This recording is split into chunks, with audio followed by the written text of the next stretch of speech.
We're allegedly live, and I can't even focus because Bucho is making that stupid fucking face. It derails me every time I see it. Hi, everyone, and welcome to the Symphony, everyone except for Bucho.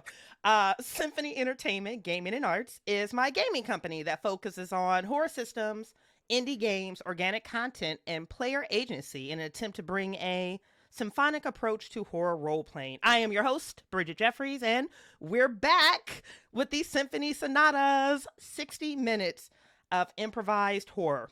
I can't explain exactly how it's going to work because not knowing is honestly so much of the fun. So if you're watching live, hop into the chat, throw us your ideas, your commentary, and we'll probably find a way to incorporate it real time into the game. Two very quick announcements. If you haven't heard already, I have been invited to PAX Australia for their convention in Melbourne. So I will be down under from October 7th through the 9th. I'll be down there as a special guest of the con and also hanging out with the Aussie Chaosium family.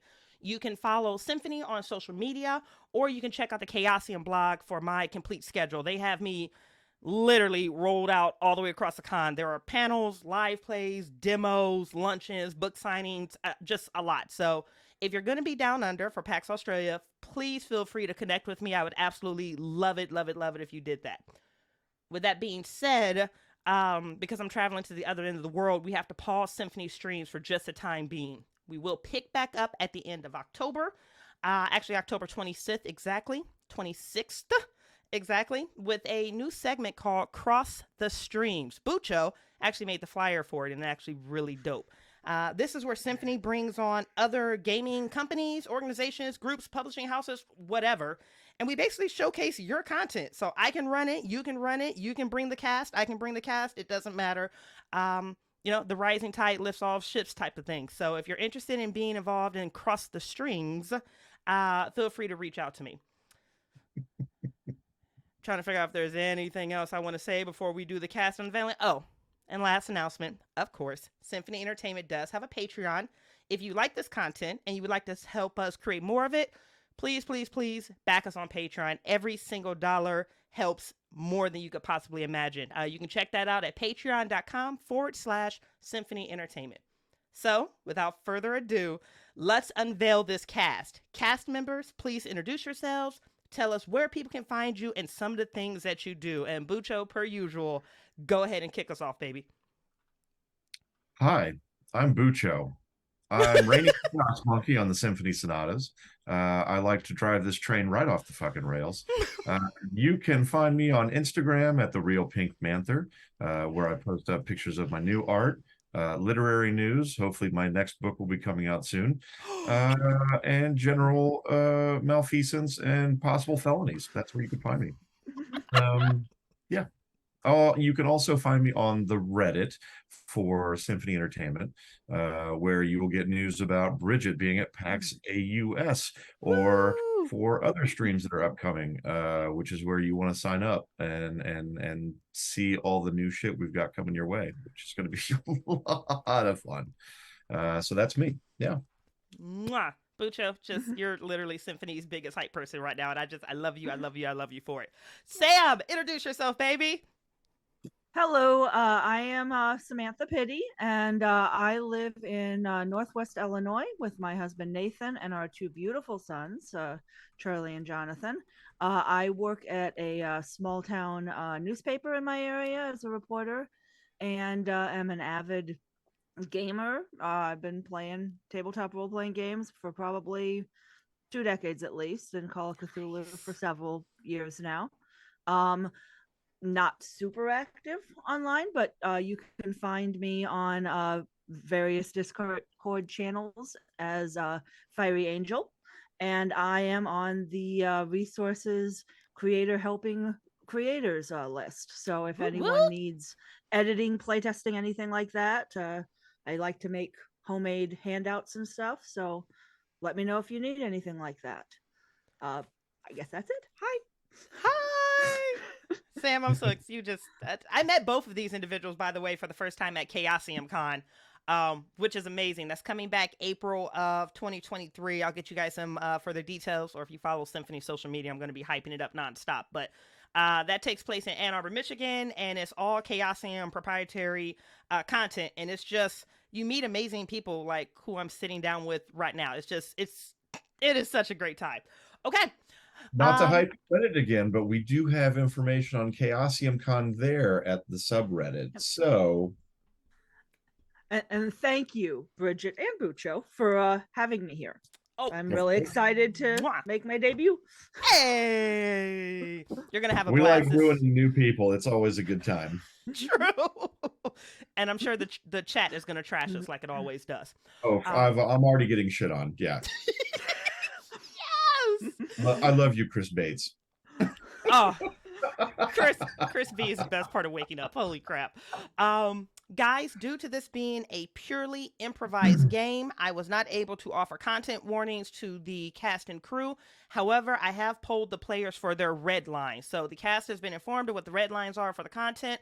Audience members, when this hits YouTube, I will include applicable content warnings for you, but the cast understands that the X card is in play. X's can be sent via private message, via Zoom, or you can hit me with an X visually. No judgment passed.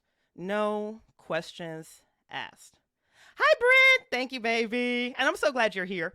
Brent is, long story with Brent, he's probably one of the best role players I've ever met in my life. So, guys, you know how this works, sort of. What era are we working in? Or what continent are we working in? Who are we? Chat, this is your moment. We have nothing prepared. We're going to build totally off of what you guys give to us. So let's start with an era. Era sounds fun. This is the fun part. This is the fun part. Chris says modern. Anybody want to counter modern? I almost want to go future. Ooh. Like, I don't know how far, like, I don't know if we want to go sci-fi dystopian or just like 10, 20 years into like an alternate history kind of thing. Oh, okay. Okay, I like this. So I'm hearing futuristic. I'm hearing modern. Oh, Brent just came with 1800s America. Keeper Chad. Hi, Keeper Chad. It's saying near future, future modern, 20. Oh, next week. Past, present, future tense, whatever. Yeah.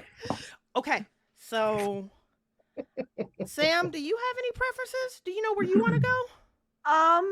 Not any hard preferences, but I like the idea of future. I think that's a good idea, Bucho. I think I don't care which one. Dystopian's fun, but so is not too distant. So sure, I'm willing to be flexible either way. I like this. Hi, Grant Dow. Thanks for coming.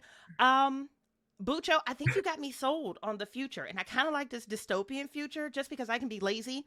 I can like take resources away from you very easily, and I can also isolate you really fast in a dystopian future. You know me, head first into the fucking chaos. Let's do it. Oh, damn. Let's do it. Okay, so into it. Ruin me, Daddy. Okay. Okay, so dystopian future, we're going to roll forward X amount of years because we're getting ready to trash the world, so it doesn't really matter whether it was tomorrow or 20 years from now. Who are you guys in this dystopian future? Bucho, team me up with your ideas. Sam, team me up with your ideas. And chat, who are the characters in this dystopian future? Do you want to be family members? You want to be kids? You want to be mercenaries, assassins, survivors? Start throwing... Ruin me, Daddy is going on the quote board. Thanks, Chris. I think for me, when the event happened, I was going into medical school. I was a student. And the event, I'd say we're probably several years on into the event. And so, like, I've just taken what I've learned. So, like, I'm good. I have basically made it to where I am an invaluable member of any group that I become a part of because I can heal them, or I can figure out what they need, heal broken bones, or at least do something in that nature. So you really want to keep me alive. Okay. Sam, any thoughts on what you want to play? I'm kind of feeling like dark angel-ish vibes. I feel like I'm like a thief or a scrounger. I'm the person that can get you things. Okay. Maybe by up and up means, maybe by not. But Okay. you don't usually ask those questions in dystopia. I get you what you need.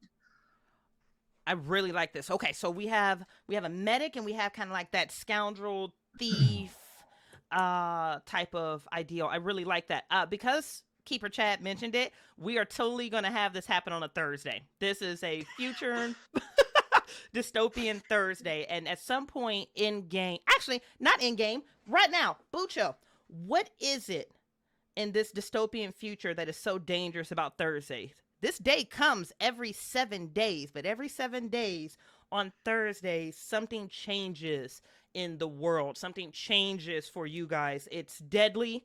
It's mortifying. You guys know better than to go outside on Thursdays. What's going on It's Thursdays black. that makes it so bad? It's the only time of the week where the sun is no longer visible. It's completely blackout black. Oh. So vision is completely disrupted for the most part. Like, it's hard to see shit without light. Light is dangerous because other roaming groups might be able to see where you're at. Okay. So Thursdays are dangerous. Oh, so the sun is no longer visible. It's completely dark. Dystopian future, I'm imagining that the temperature probably drops drastically within that window, so it's probably even more dangerous to go outside. Brent just threw out black market organ sales.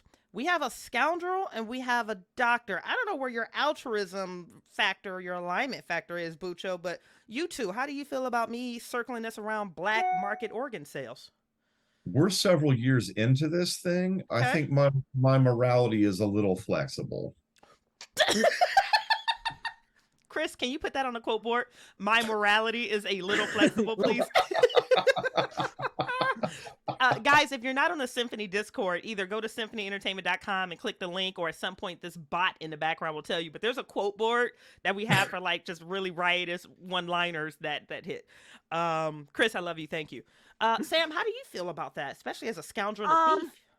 I think I use it as leverage. I can get you this part and this organ, this whatever, but then you owe me a favor. It's probably one of my harder ones to do because it's not as easy to get, but it's how I get my big items that I need to get for people.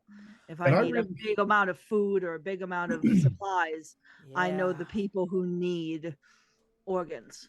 And I feel like this is a really nice dichotomy of a grouping, because like I'm probably more of the good leaning towards the Constitution as opposed to the evil leaning. Okay. But I can help Sam's character acquire what they may need for various things, and they can help me get various things or help us get various things through other avenues as well. So like, we've got kind of the backroom dealing figured out, but also the front room dealing kind of figured out too. I'd say I'm very ends justify the means to some degrees. Got it. Resources are tight. You got to do what you have to do. Not evil, but neutral evil at most. Okay. And I'm still pretty utilitarian, but I'm going to take care of mine before I take care of others. Got it. Okay. Chat, before I launch this game, is there anything else you want to add as far as flavor or context or anything else? But who will take care of the alpaca? Game over. These motherfuckers. The alpacas have entered the streams. It's game over. I'm going to work alpacas in, damn it, too. It's too late. I'm going to find a fucking way. Okay. Okay. So, chat, if you have any additional ideas as the game is going, if you're like, oh, it'd be cool if this happened, or if you just want to make smart asshole-ish comments, empty all of that into the chat, and I'll pull as I can and get it incorporated. So, we are in a dystopian future. We have our medic, somebody that was in med school prior to the world ending. We kind of have our scoundrel. And they make a great pairing in a market that is not... Well, listen, we're in a dystopian future. It's kind of one of those things people do what they have to do to survive. Bucho, please tell us about your character. Yeah, so Vincent Tremblay the third. Vincent Tremblay. Okay. Third. The third. Yeah, the third Esquire. I hate you. No, he couldn't be Esquire because that's a lawyer thing. I don't care what you put on your name. Leave it there. He's not going to put Esquire. It's just stupid in a dystopia. I mean, so is the third, realistically, but whatever. Vincent comes from a family of money.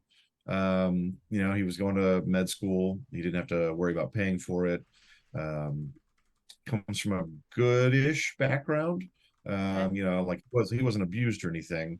I mean, he was a well-adjusted kid. Like maybe the parents were just a little more distant. But not unusual for a more well-to-do family that was a little hands-off on the raising of the children. Okay. I would say that he is still trying to keep his beard, which has grown out considerably. Like he still tries to keep it modestly trimmed, but never fully shaved.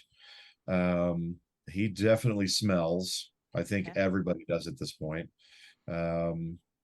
At this point, he's a little gaunt. I wouldn't say undernourished. I wouldn't say malnourished, but undernourished. Okay. But still doing pretty okay. Okay. Yeah. Vincent Tremblay the third. Perfect. Him. Okay. Sam, tell us about your character. She is clouded in mystery, so she has an odd name like Zoe, but it's like XO. Okay. It's and she's just kind of people know her, but mostly kind of through whispers. She's kind of slight. She usually wears very nondescript clothes, so she can kind of go in and out. She's very sneaky. She was probably a very low-level thief before whatever happened, but now she's really flourished. Those skills that she had already had, now she's become invaluable, and so in a way, twisted way, she's actually almost benefited from the dystopian society because she's actually become more important in value, where she was probably a low-level thug before. Now she knows the people, she has the connections, she has the little skills, and can kind of sneak in and out. Okay. I would add one thing to Vincent. So he would find at some point, he would know how valuable his skills would become at some point. So he would either stitch or draw a red cross on his backpack or whatever satchel he's got on his back. But also he would formulate something that he could wear on his arm that was visible too, showing like the red cross. Oh, yeah. Okay. Like, just obvious that he is, like he's making it very obvious that he has some skills that would be useful. That's interesting because that's such a great survival tactic, being that you're in this post-dystopian world, because it's very much like in a gunfire, don't kill that one. That might be an enemy, but we could still kidnap him and he could be our medic. That's actually really brilliant. Okay. Chat put something in that I saw very briefly while I was taking notes, and it was just haunting. I don't know why it really bothered me, but there was Grant, there are a bunch of alpaca organs that are being passed off as human on the black market. You can read that and be like, that's really fucking funny. I read it and went, what the fuck? So I'm going to lean that direction. These are the alpacas that have been birthed from the ones previous in the story. They're cult alpaca hearts. Oh my God. You're tying it to the previous sonata. Yeah, might as well. When alpacas walk onto this stream, I swear it's just a full domination thing. Yep. Okay, so I have a question for you two, and then I'm going to officially launch, because I'm going to tie that in, I think, if I remember at the speed that my mind is going, trying to pull shit together. How do you two typically find donors? Oh, I think these would definitely be people who I would say were on their last legs, like they would be dying within the next day or so. Okay. From whether it's malnourishment or injuries that like we just can't fix, or something more serious than that. I think this is especially easy when we're able to hear like the sounds of violence in different parts of the city. Okay. So that we would come in and see if this jives with you, Sam. Maybe we come in after, or we like kind of sit on the sidelines of the noise to see if we can pinpoint where victims or survivors are, and go in after to kind of harvest. Yeah, we scavenge a bit. Yeah. Yeah, and I'm sure you say harvest. I'm a little bit more honest. We scavenge. We're Yeah. buzzards. We're We're looking to help people. I mean, if we can help somebody, we'll help them. But if they're beyond help, then I think they become a utility to us. Like that's where my morality stops, if that makes sense. God, Oh, I love absolutely. the difference between you say harvest, I say scavenge, and they're both technically correct depending on our perspective. That's actually really creepy. Okay, so I'll tee this up to you, Zoe. Zoe, Tuesday evening, you were approached by a young man by the name of Tomas. You know that Tomas and his grandmother live on the far outskirts of what's left of this city that you guys, this ruined, darkened city that you live in. You know that his grandmother used to raise alpacas. So she has had a full alpaca farm. It's long been raided for meat and things of that nature. So it's really just the two of them and their one little alpaca, the little juvenile alpaca that they have left. But he approached you Tuesday evening, Tomas did.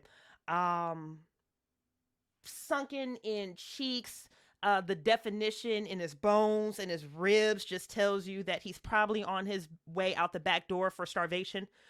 He doesn't really come into town much, especially after what happened on the farm. It's just he and his grandmother, and they're so far out. People mostly leave them alone now. They're tapped out of any resources that would be, useful to them. That's until your society catches on to like, hey, cannibalism might be an actual option, and who's to say that they haven't already. But Tomas comes to you, Zoe, Tuesday evening, and he explains to you that his grandmother is very sick and that he's been looking after her for the past couple weeks, and she is deteriorating very quickly. And we won't role play this out because I want to get you guys out to that farm. But two things you pick up on very quickly, Zoe. One, he's not necessarily asking for medical support for his grandmother, even though he is. What he's actually more asking for is like, she's gonna die. How much can I get for her? Is more the feel that you're getting. And he's not proud of this.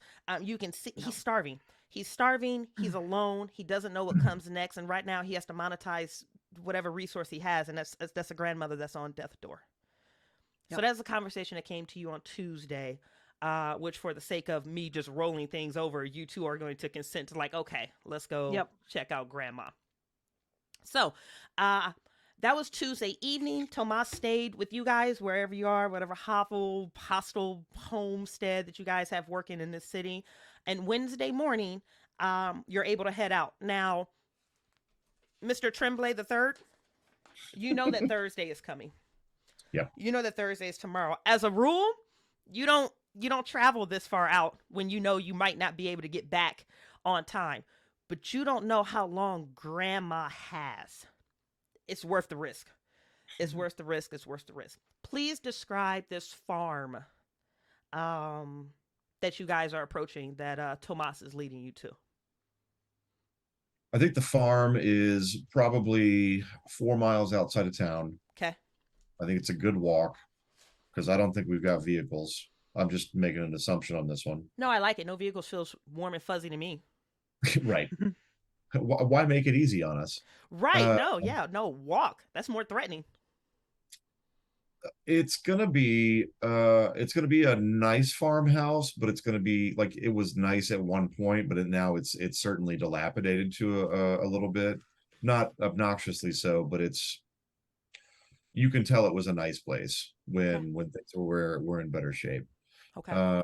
I would say there's probably an old out of use cistern or well in the front yard. Okay.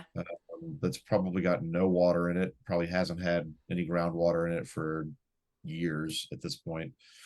And I think Vincent really is kind of not suspicious. Okay. But he also knows like there aren't a lot of older organs that remain viable for very long, or Yeah. that a lot of people really want. Okay.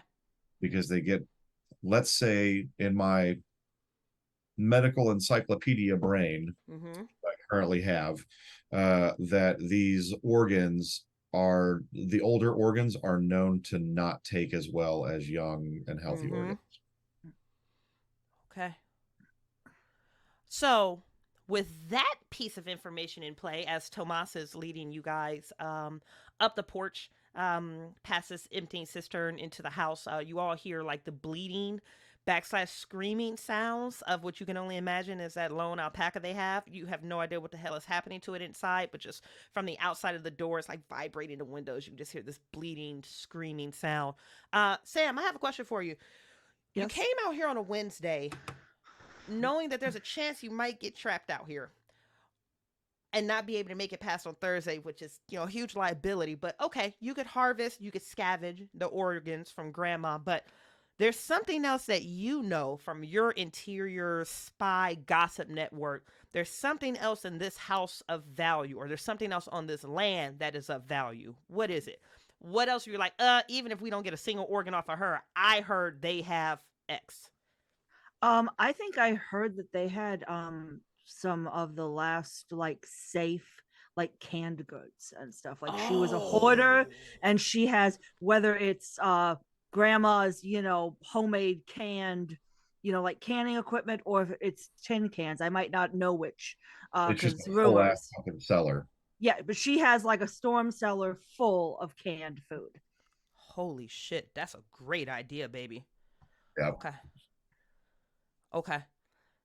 So I love the idea that grandma not only has like it's not store bought because the stores have long been raided, but she was probably into canning. Like there's probably pickled. You've heard that they have like, pickled beets or vegetables. And she was really big into like, you just have this middle picture in your head that somebody whispered to you once, like, oh no, in the back of her cellar, they have this false wall, and behind it, it's just mason jars and mason jars of mason jars of like, actual food. And it makes sense to you, Zoe, because you're like, they never come into town.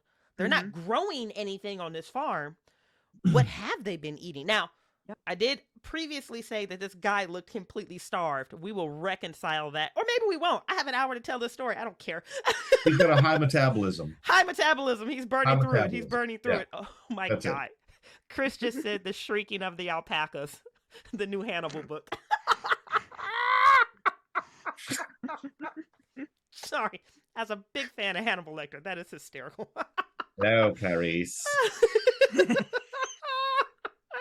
Can you still hear the shrieking of the alpacas? So good. So You do that way too well. way too well. That's And I would say Clarice.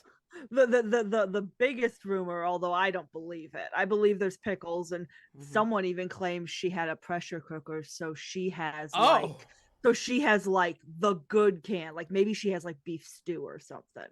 Okay. And that's what I'm hoping, is that she has actual meat and vegetables and not just a bunch of pickles. Ooh. I like this. Like not human meat. Yeah.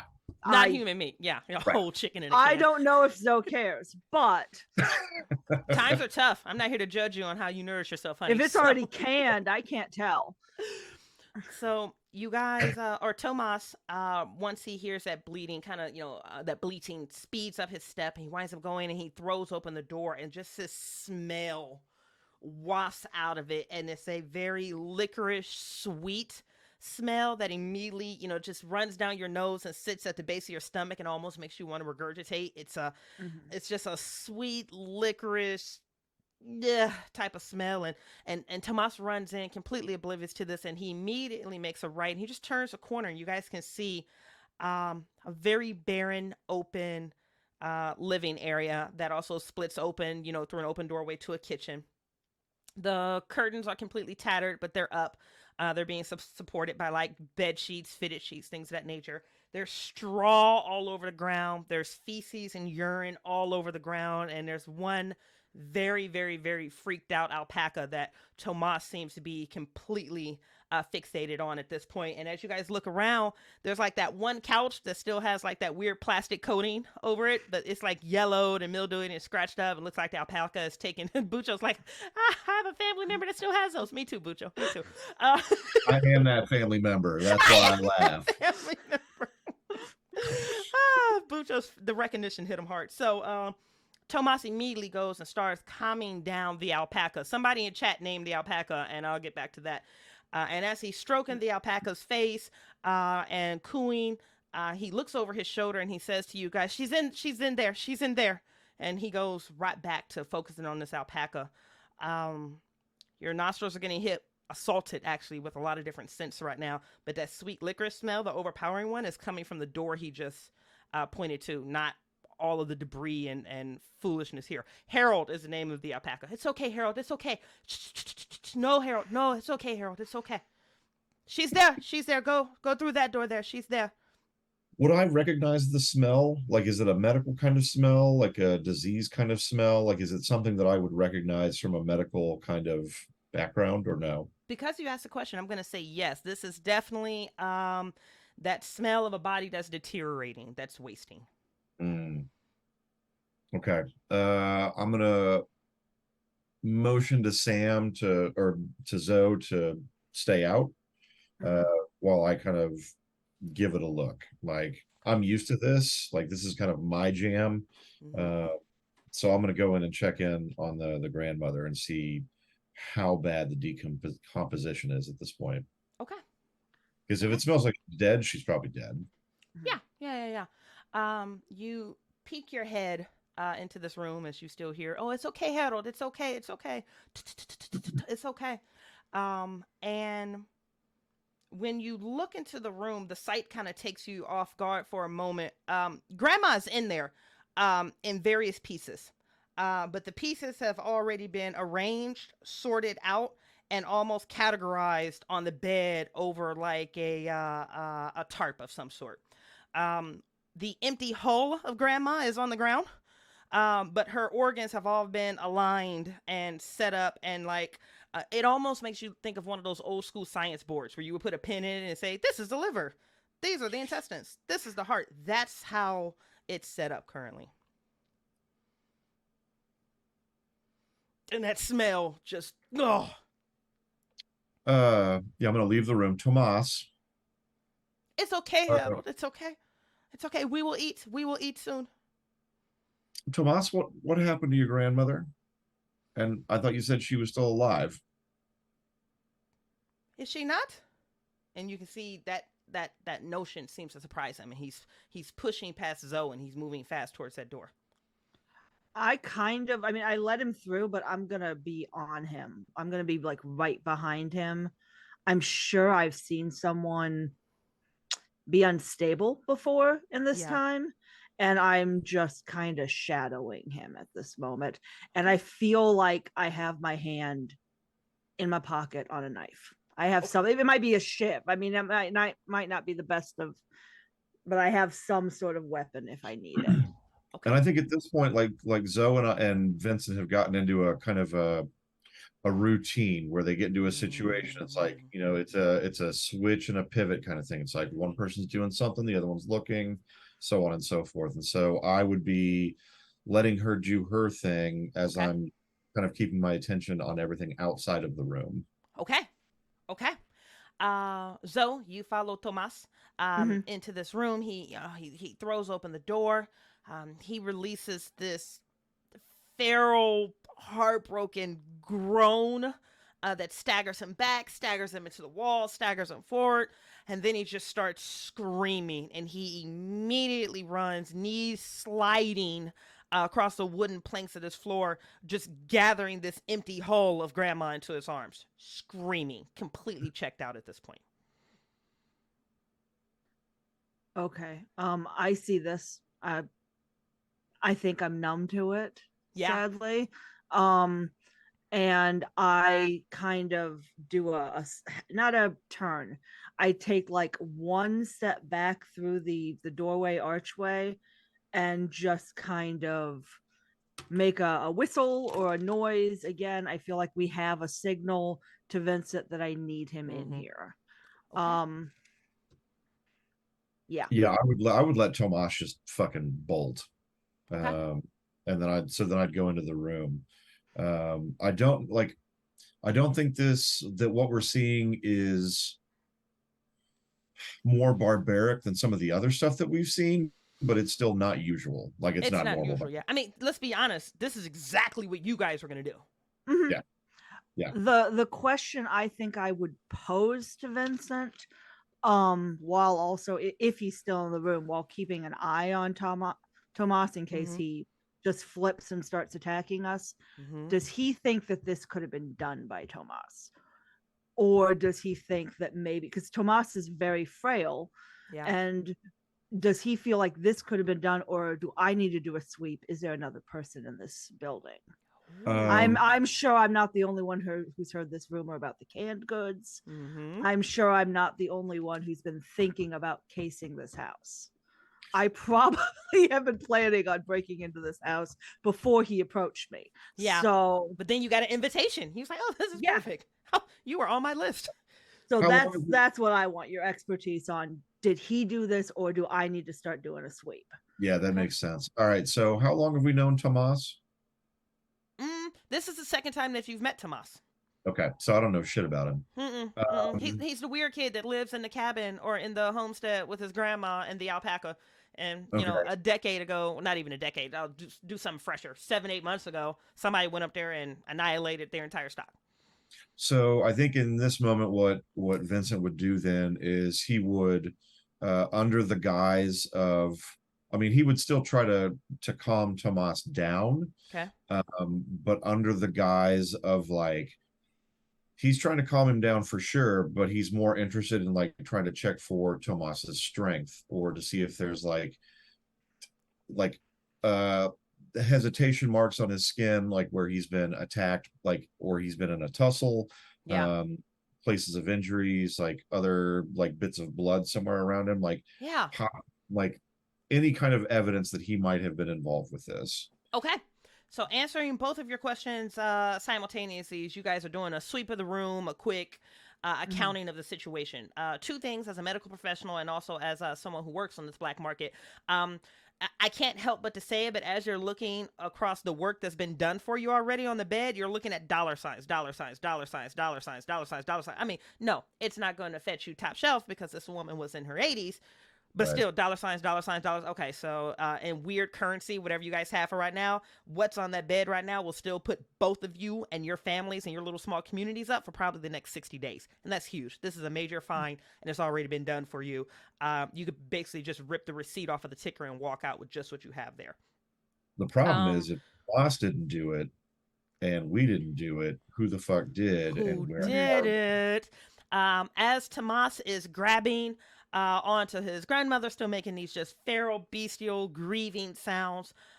You're looking over his hands. You're looking over him as you're doing the whole faux comforting thing, and you're not seeing any indication that he was responsible for this. And then plus, you guys know he came to you Tuesday night, and then came back with you guys super early this morning before the sun was even fully out again. So and this looks more fresh than this looks like it was done probably within the last couple hours. Yeah. Okay. For you, Zoe, as you are looking around and you're also going ching ching ching ching ching ching ching ching, money money money, you notice two things. Out of Grandma's back window, she appears to have like a tool shed. The door is propped open with one of the door closers that, like, you know, is locked. And you can see that there are 1, 2, 3 crates that are stacked, and they're the see-through crates where they just have like the bars, and you can see canned goods, and by canned goods I'm talking about those glass mason top jars. You're seeing all of those, so you're just like, fucking payday, this is a 2-for-1, and you're getting ready to respond to this good news, and you hear dunk dunk dunk dunk dunk dunk, and you look down, and that heart that's sitting between the liver and the kidneys is beating. Vincent? Yeah. Is this normal? Can this happen? I've never seen this happen. Can this happen? And I pointed out. That's not a thing. Mm-mm. Mr. Tremblay III, as you look over at this heart, two things occur to you. One is very obvious. It's not attached to anything. There's no way this goddamn heart should be beating. That makes no sense. What the fuck ever. Two, that's an alpaca heart. That is not a human heart. Was she surviving on an alpaca heart? Did somebody randomly swap out a human heart and put it? Why is there an alpaca heart on this bed right now in this catalog? I'm going to check the other organs to make sure that they are human as opposed to alpaca as well. Okay. You look, kidney, alpaca. Liver, alpaca. Brain, alpaca. Intestines, alpaca, alpaca, alpaca, alpaca. I'm going to go, oh God. I hate this so much. The chat did it. I didn't do that shit. You can thank the chat. I think that was Grant who did that one. I'm not even looking at the chat right now. All right, I'm gonna look at Zoe and go. I'm actually uncomfortable. I have a weird hypothesis. Stay here with Tomas. I'm gonna check something out, and I'm gonna go and look in on the alpaca. You got to say his name for me to acknowledge it. You remember his name? The chat named him. I can help you. What is his? Oh, Harold. You're gonna go check in on Harold. I'm gonna go check in on Harold. I'm gonna come up, slowly, cautiously, in a friendly manner, try to pet him. Okay. But again, like I was doing with Tomas, like I'm doing one thing with the intention of looking for scars or incisions or like bits of missing fur, or do they have feathers? No, it's fur. It's fur, yeah. Really coarse, uncomfortable, rough fur. Yeah, so you're petting Harold. Yeah. Long neck Harold, and Harold's eyes are like leveled at you suspiciously. Like he would prefer, if you're going to pet him, that you were going to feed him. And also you're not dad or mom or grandma. So he's like, looking at you hesitantly as he's backed up in a wall, and you're petting his fur and you're looking at him. And as you're giving Harold a once over, all that very musty, uncomfortable, yucky fur that he has, it stops right along the inseams of his body, and it looks like somebody has completely shaved his entire body, and he has a massive fucking autopsy scar from right there at his chest going all the way down to his groin. And he's just looking at you. I hate you so much right now. Curiously. God damn it. And I'm gonna hop off of you really fast, because I just looked at the time. This needs to be a full written up scenario. Congratulations to the chat. I just looked at the time. I was like, oh, I have to care in 15 minutes. The chat did it. I didn't do it. The chat did it. I'm just reading off the chat. Two things happen for you. Actually, I'm going to give you three because I only have 15 minutes left, or 17 minutes left. Three things happen simultaneously. That heart is still thump, thump, thump, thump, thump, thump.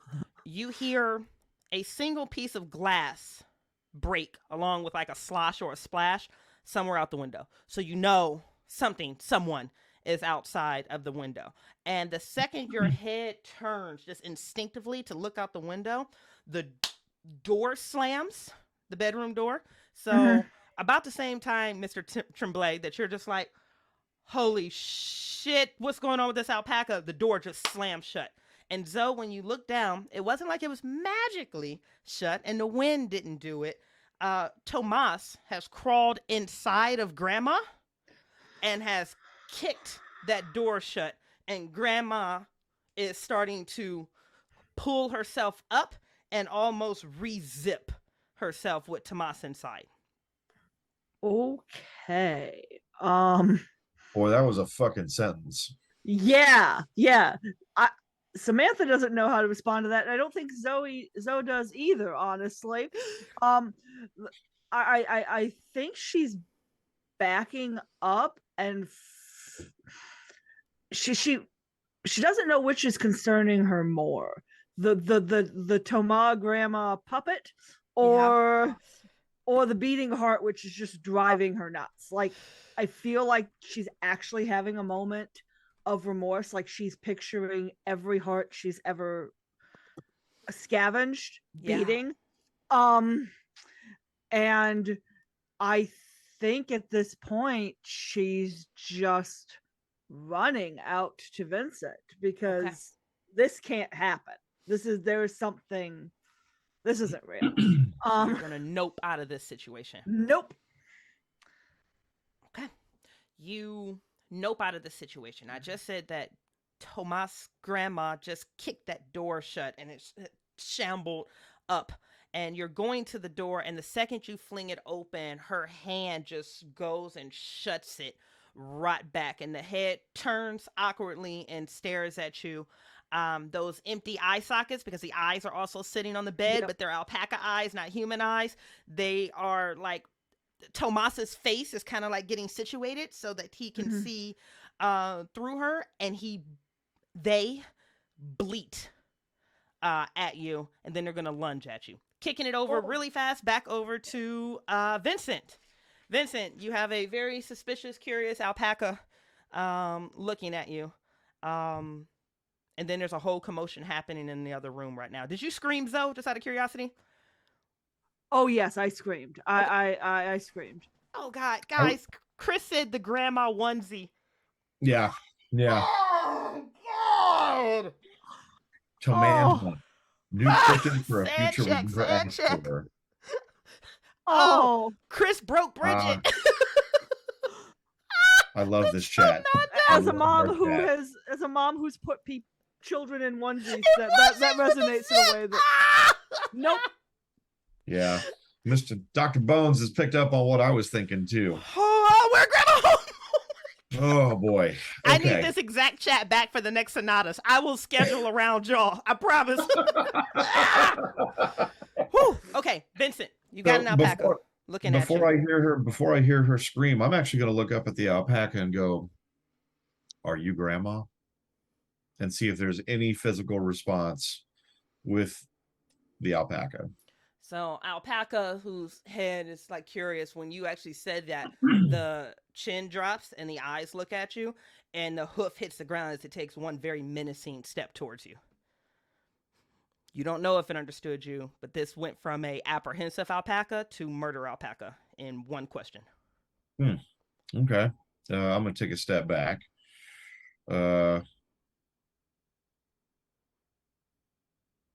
Shit. Give me 2 stomps if you're okay. That's pretty specific. I want to see what happens. With one very deliberate clop, the hoof. Do alpacas have hooves? They do today. One hoof hits the ground, and the head bows, and it looks like this thing is getting ready to charge you. But you got a 1 clop. Okay. I'm going to head towards Zoe. Zoe is trapped in the other bedroom currently. Right. The door is shut, right? The door is shut. I'm going to open it the fuck up if I can, or put my force against it. And if I can't, then I'm going to go outside to find a window to jump through. Okay. Has it gotten that bad already? We're jumping through windows? Is it that bad? Jumping into the bedroom where they're at. Into the bedroom window. Yeah. Okay. Yeah. Grandma ready to throw hooves. The chat always makes these. Really, I should call these the sonatas. 60 minutes of improvised following the chat. These almost need to be longer, just for the pure hilarity of it. Because the fucking chats. I'll give you was that 12 minutes ago? I'll give you that between you and Zoe on the same door that you're going to be able to pry it open from them that's on the other side. Oh. Okay. So the door opens. The door opens. Okay. Zoe, do you run out, fall out, tumble out, skitter out? I feel like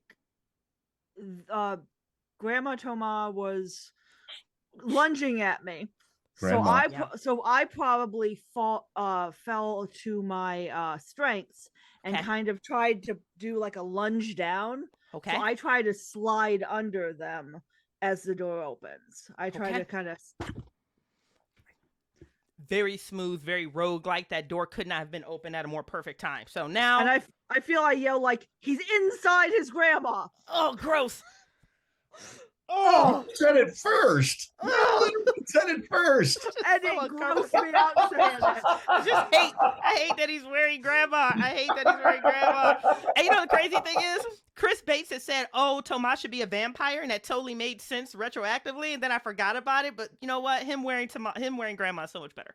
Oh, this is way worse. Yeah, this is way So worse. much worse because vampire was brilliant. Anyways, sorry. With 10 minutes to go, here's the current situation. You have Grandma Tomas in one room, the threshold with the door, you two on the other side of the door, and Harold that is very strategically moving into a flanking position with Grandma Tomas. Yeah, so I want to shut the door behind us, and with if Zoe and I are still at the door, I'm going to tell her, be like, I think the alpaca wants to kill us, and I think it has the grandmother's organs inside of it. So that's a thing. Fuck the organs. Fuck the organs. I don't care. I said I had a knife or something in my pocket. I have that brandished now. And I feel like I'm doing that thing where I'm just going to try to grab my my compatriot here. I'm going to grab Vincent, and we're just going to try to just get out of this room, out of this house. If nothing else, we can lock them in and we can just get the canned goods just out of this house. So Vincent feels the tug, and he's like, all right, but I need to do something on the way out. Oh, no. Oh, God. I think Vincent, in the moment, is going to pull out his scalpel. And what he's going to do is he's going to run towards the alpaca, then fall to the floor and slide his legs and just cut it open with the scalpel. Okay. That's really horrifying. Okay. So, God, the content warnings for this particular one when this hits YouTube. Okay. So, one, Grant Dow had the audacity to write in the chat, everyone knows that you don't wear grandma after Labor Day. And I just need to stop for a moment and give him a middle finger because that was brilliant. Yeah, that's great. Hard stop. Just had to acknowledge that. Grandma Tama is beating on the other side of the door and is starting to rap with the handle. Zoe, you're making a fast break towards the front door, to which Harold is going to be like, first one to move, first one to die, and is going to direct his attention towards you. Oh, God, this is so gross. Vincent, you kind of hit with this weird superhero slide where you're on your knees, your neck, and everything is pulled back, and you've got your scalpel, your trusty scalpel, the one you were going to remove the organs with, and you just cut along the already existing incision line of Harold. Harold screams in absolute just shock and pain and devastation as Harold begins to empty out and begins to rain down human organs. As you skirt to the other side, Harold falls to its front two knees, tries to stand, falls as it continues raining out of Harold, topples over, the door opens, Grandma Tama is there. Zoe, you are at the front door. Mm-hmm. I'm going. Vincent, move your ass. We're leaving this building. Okay. She doesn't want to leave him. He's helpful to her, but she will if it has to. So she opens the door and I hold it open to him like, come on. Like herding cats or children. Just like, come on. Let's go. I wanted to cut the alpaca in that one spot because it felt like the right thing to do. Otherwise, I'm ready to get the fuck out of here. Like I am disconcerted. Vincent, now my question. Go ahead. My question is, once we get out, is there a way to bar this door so we can loop around and get 2 crates of canned goods? So you break open through this front door, Zoe, and thank God you're looking at just beautiful, beautiful sunlight. You can definitely make it home with the crates and the canisters before Thursday hits. The problem is, the second you open the front door, there is a very large lanky man standing there. It's one of those things like you have to look up at him. He's just this skeletal structure that everything feels wrong. The chin is overextended. The cheekbones are jutting out. Just a very skeletal, terrible, horrible looking man. And he's pointing a shotgun, the barrel going directly down your face. And you can see behind him that there's a very upbeat, motherly looking woman with a large bosom and a hat on, and in her arms she has 3 baby alpacas that she's walking by. She looks and she says something to the gentleman. She's pointing to you and pointing to the alpacas and pointing to you and pointing to the alpacas, and then he racks the shell and he's getting ready to fire. And that, friends of the symphony, is where our show ends for tonight because I have 5 minutes left. Thank you so much to everyone who joined in. Chat, you're really terrible people. Content warnings, everything, as Chris Bedge just said. Usually these are like really funny and slapsticky. I'm actually really uncomfortable with this one. This was, wow, you guys did great. So again, thank you for everyone who joined in or is currently watching the replay. You guys are indeed the best part of waking up, and we sincerely appreciate you. Again, due to travel logistics, we're going to be taking a break from our main content. We will be picking up again at the end of October. So before we empty out the auditorium, you guys know what we're going to do. We're going to start with Bucho. We're going to go around one more time and say goodnight to our symphonic cast. Give us your name, where to find you, and what you do. Hi, I'm Disturbed, and you can find me on Instagram at The Real Pink Manther, where you will find literary updates, art updates, like what you see behind me. That's one of mine. You will see home renovations and other Symphony Entertainment nonsense as we have more content coming your way once Bridget comes back from PAX Aus. So you can also find me on the Reddit subthread. Come join us there, come chat, come post up some events. Let's rap about whatever. Yeah, that's where I'm at. And if you missed it, I was on the Miskatonic Shoreside Conservatory broadcast, and you should definitely go watch that because it went gloriously. For all of the body horror, for all of just the fucked upness that this one was, Miskatonic Shoreside Conservatory was the equivalent from an emotional standpoint. Yeah. Okay. Super brilliant. If you get a chance, that's on YouTube, and I think it's still sitting on my Twitch page too. So yeah. Sam, go ahead and close this out, baby. I'm Samantha Pidde. Thank you for having me. This was You're delightful welcome. and very disturbing, but very delightful as well. Again, you can find me on a lot of the Discord channels, Fiery Angel. If you need anything from creators helping creators, I will be happy to be a resource. Thank you again. This was fun. Guys, thank you so much. Not to embarrass Sam, but if we could just give her a massive standing ovation. This was her very, very first time ever streaming, and I think she fucking kicked ass. So congratulations on apparently being a natural at this, babe. I like to talk. Talking I can do. So thank you really so much. Creepy descriptions you can also do really well. Like, I am still so excited about, you call it harvesting, I call it scavenging. Same difference. Beautifully done, Sam. Bucho, per usual, half of the time I don't know where I would be without you. Again, guys, if you enjoyed this content and would like us to help, or would you like to help us make more, please back us on Patreon at patreon.com/Symphony Entertainment. Chris's line that he wrote for us, our signing off line. We hope that you've enjoyed the symphony, and we look forward to seeing you all again. Have a wonderful night. Mwah! Bye, guys. Bucho!